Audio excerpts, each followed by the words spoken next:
So, my boss used to walk out in front of a crowd like this and squint his eyes and say, "Where's your orphan?"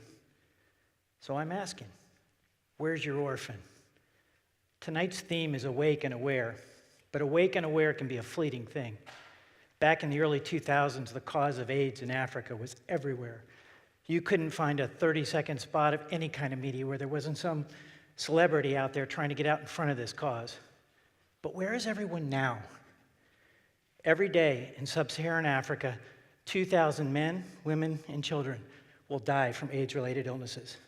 Another 3,200 will be newly infected. And just so you can picture what that looks like, picture Michigan Stadium, 110,000 people. You can fill that stadium every 34 days with people who have been newly infected. Every 34 days. So, how do you reawaken people to a cause that they've already moved on from? For me, it's orphans in Africa. But what's your orphan? I know what you're thinking. You're thinking, that's a good question. But honestly, why are you standing here in front of me in spandex and riding a bamboo bicycle? I'm glad you asked.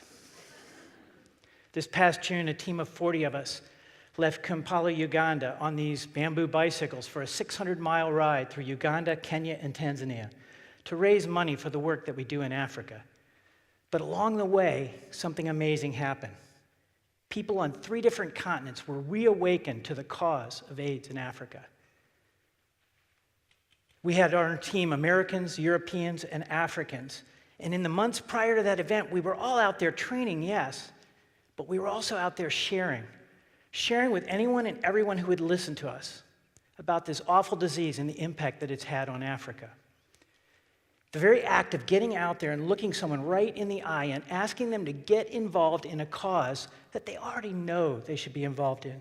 We're all called to care for orphans and widows in their distress. That was powerful. The results we saw were amazing. We saw individuals stepping up and giving sacrificially. We saw churches and businesses in Africa getting involved for the very first time in caring for their own children. We saw mamas and grandmamas weeping with gratitude, and we saw lives and hearts totally transformed. So, I'm standing here in front of a few hundred people that I hardly know in spandex because my orphan's name is Evra. He's 5 years old, and he has to fight to survive every day in the horrific Mathare slum of Nairobi.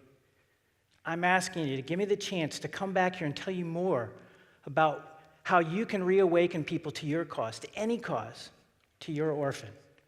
It'll be a great ride, I promise. Thank you.